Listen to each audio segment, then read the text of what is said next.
Today is October 22nd, and once again I'll be taking a look at the newest items on Halo Infinite Store and determining whether or not they're worth your money. So this is Gamer Guys, I'm Magpie Leon, and let's jump straight in. So of course, unsurprisingly, the Stellar Eclipse bundle, which does include all of its individual items, the Molten Chrome armor set and the Celox armor set, also with its individual items, alongside the 3 HCS bundles, are all still on the store page. I won't be talking about any of these in detail, as of course they've been on for a while now, so chances are everyone's already probably seen them. But jumping straight into our returning items and bundles, first of all we have the Cranial Lion weapon coating, which is back for 150 credits and is completely cross-core. And for cross-core weapon coating, this is pretty solid, you can't really get much better than this. Next up is the Hexing Sky bundle. This is the Hexing Sky weapon coating for all of your weapons. It costs 500 credits. It's not too bad, but again, in comparison to Cranial Lion, it is significantly worse as far as the pricing goes. I don't think this is awful, all things considered, but it's definitely a skip from me. Next up, we have the return of the Contaminator armor set. This is back for 1,400 credits. It gives you the Defiled Spango weapon model, the Contaminator helmet, the Cursed Blisters helmet attachment, the Cursed Guard shoulder pads, the Cursed Vigor chest attachment, which is probably the coolest of the Flood chest attachments. You also get the Defiled Drive knee pads and the Cursed Growth utility piece, alongside the Gauss Forest armor coating for all of your armor cores.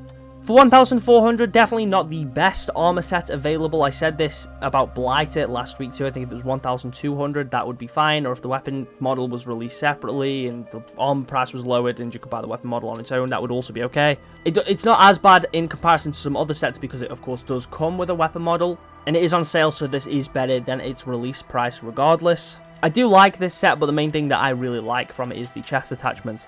Anyway, next up we have the return of the Exoglobin bundle. This gives you the coating of the same name, which is of course completely cross-core. I do like this coating. It also does come with the Duke weapon charm, but this bundle costs 1,000 credits, and for just a coating and a charm, this is extremely overpriced, and this is on sale too.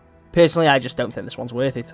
And finally, we have the return of the Data Core Riot bundle. This gives you the weapon coating of the same name, alongside the Extended Riot armor coating and the Gravestone Guard visor, which is probably the coolest item in this bundle. However, this does cost 1,100 credits, and again, for that price, definitely not worth it in my opinion. Aside from that, I don't know if there's anything else to talk about today.